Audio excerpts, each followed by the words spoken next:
Glória a Deus, glória a Deus. Jó capítulo 27, vamos ler a palavra.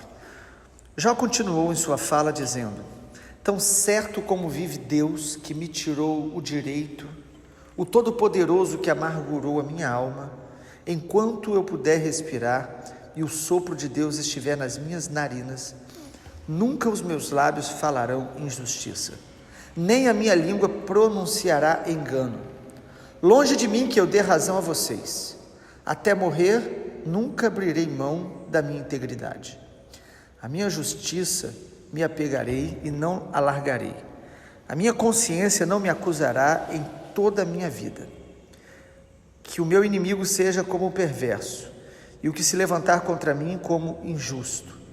Porque qual será a esperança do ímpio quando lhe for tirada a vida? Quando Deus lhe arrancar a alma?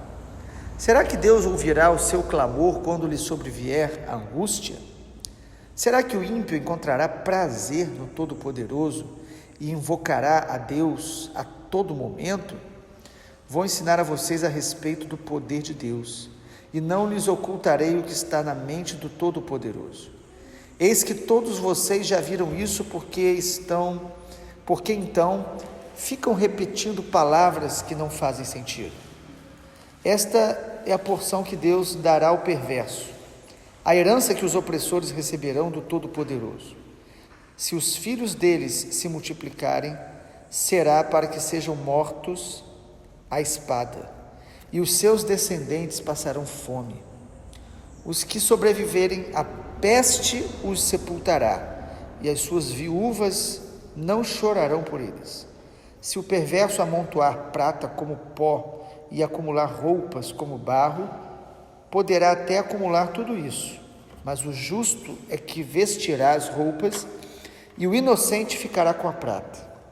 A casa que ele edifica é como a da traça, como a cabana que o vigia constrói. Rico, ele se deita com a sua riqueza, mas quando abre os olhos, ela já se foi. Pavores se apoderam dele como inundação. De noite a tempestade o arrebata. O vento leste o leva e ele se vai, varre-o com ímpeto do seu lugar. Deus lança isto sobre ele e não o poupa. A ele que procura fugir às pressas da sua mão. Diante de sua queda, as pessoas batem palmas, ao vê-lo ir embora, o vaiam com assobios. Nós temos visto que a restauração de Jó foi um processo. Às vezes a gente gostaria que a nossa alma, a nossa circunstância, as situações difíceis mudassem da noite para o dia. Todos nós temos essa ilusão de que as coisas vão melhorar da noite para o dia, automaticamente. Mas Deus, ele trabalha com processos. A nossa vida precisa ser edificada todos os dias. Todos os dias nós precisamos lutar contra o pecado, contra a amargura, contra o descontentamento, contra a ansiedade. Todos os dias nós precisamos plantar e regar essas sementes para que a nossa alma esteja sendo restaurada. Então Jó, ele não foi restaurado no último capítulo, ele foi sendo restaurado à medida que ele caminhava com Deus. E no capítulo 27 a gente vê que a alma de Jó está tendo momentos de lucidez, a luz está brilhando nos seus olhos. Perceba no capítulo 27 que ele deixa muito claro uma coisa para os seus amigos. Ele diz: vocês podem me acusar de pecado, vocês podem me condenar, até falar algumas verdades de Deus, mas com a intenção, a motivação de me criticar. Mas ele faz uma afirmação aqui que nós deveríamos fazer todos os dias. Ele diz: eu não vou abrir mão da minha integridade. Será que Jó era um homem íntegro? Certamente. Quem falou isso foi o próprio Deus. E nesse capítulo, de maneira específica, parece que a alma de Jó está tendo mais lucidez do que em todos os capítulos anteriores. Ele diz no versículo 2: tão certo como vive Deus, ou seja, o Senhor está vivo, O Senhor é real.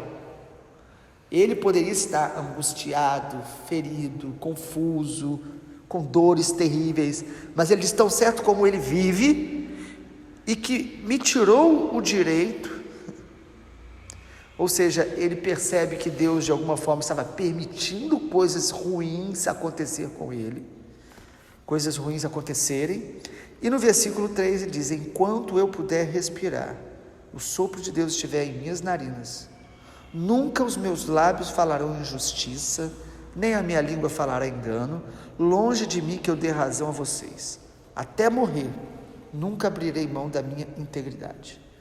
Irmãos, a nossa vida tem uma mudança profunda quando a gente decide: eu não vou pecar contra Deus, eu não vou ceder à minha carne, eu não vou ceder à tentação e eu não vou ceder às provocações das pessoas, não vou ficar guardando amargura contra elas e nem vou ficar amargo com Deus, e não vou ceder a prazeres, porque quando nós estamos feridos, entristecidos, quando estamos passando por alguma batalha, geralmente a nossa carne ela pede alguma gratificação. Nós queremos um alívio, e às vezes a gente acha que o pecado vai ser esse alívio. O pecado vai nos destruir, o pecado vai trazer consequências terríveis. Por isso Jó diz: eu não vou abrir mão da minha integridade. Integridade tem a ver com ser inteiro, ser a mesma pessoa quando nós estamos sendo vistos ou quando nós estamos sozinhos. Integridade é você mostrar do lado de fora aquilo que é verdadeiro do lado de dentro. Quantas vezes nós negociamos uma vida íntegra?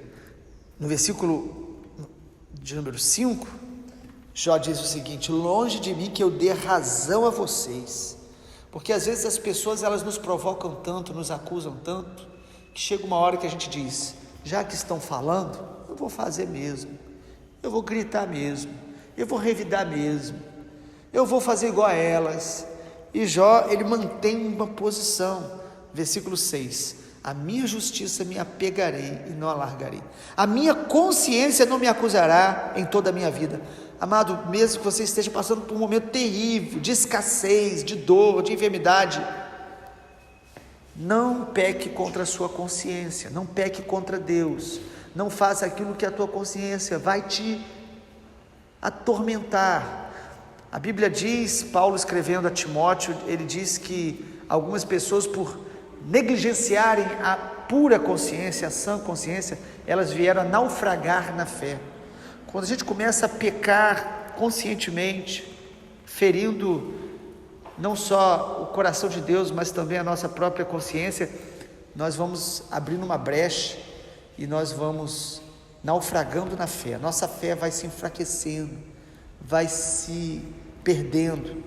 E aí, a partir do versículo 7, depois de Jó afirmar que ele não vai abrir mão da sua integridade, ele descreve o fim das pessoas que vivem na impiedade, das pessoas que vivem longe de Deus. Versículo 7 ele fala: que o meu inimigo seja como o perverso. Versículo 8: porque qual será a esperança do ímpio?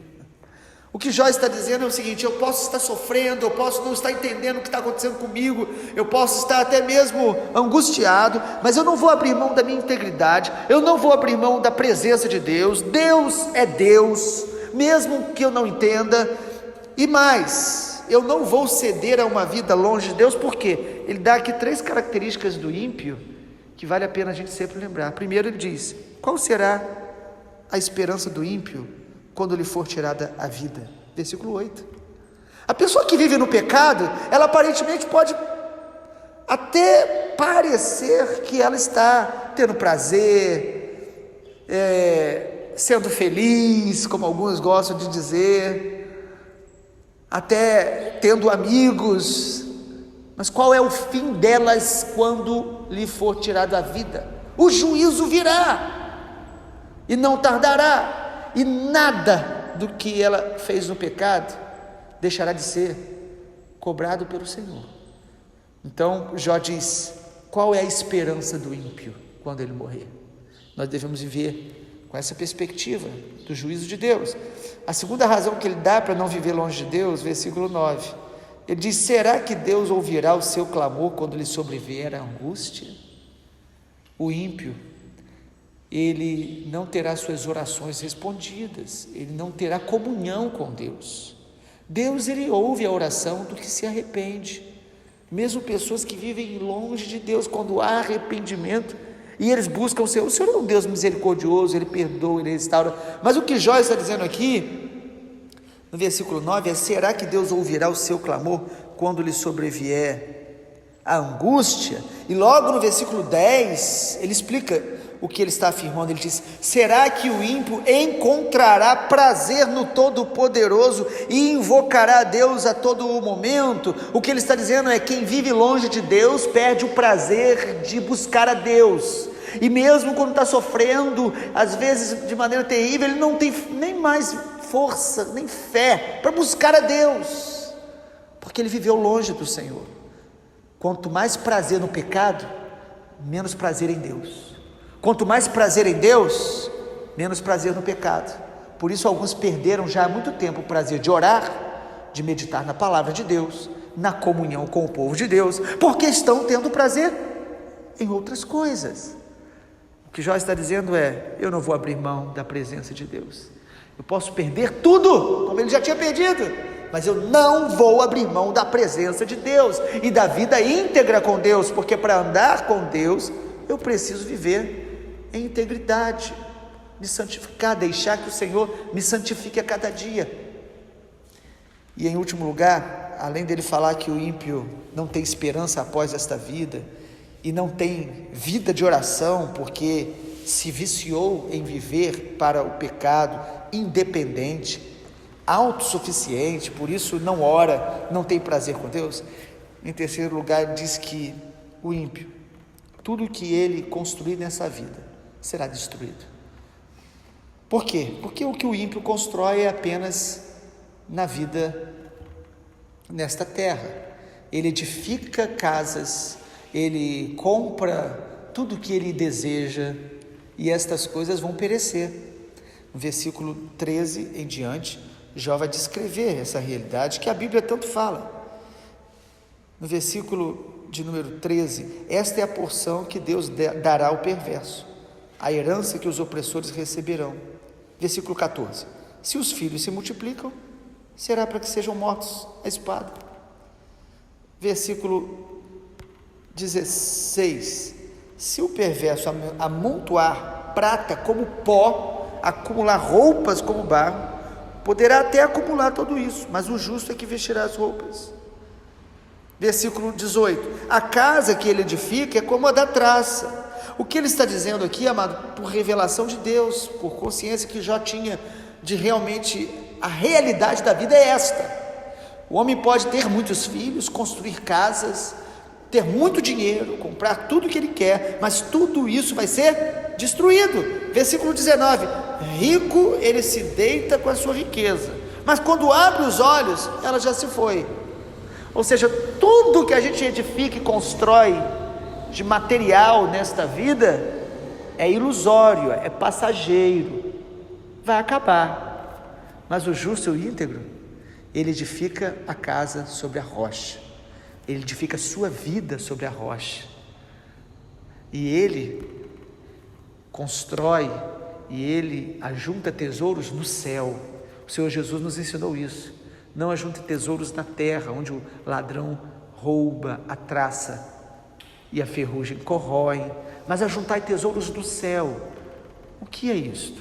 É viver uma vida em Cristo, é edificar uma vida para Jesus, é viver uma vida que agrade a Deus, uma vida que invista no reino de Deus, é ter filhos, mas para ensiná-los a amar a Jesus, debaixo da aliança com Deus, porque todas essas coisas perecerão, mas aqueles que andam com Deus através de Jesus viverão eternamente. Vamos orar? Pai, obrigado, porque a tua palavra todos os dias ela abre mais a nossa visão, ela aquece o nosso coração. Eu oro para que essa palavra aqueça o coração dos que são teus filhos e estão ouvindo nesta manhã.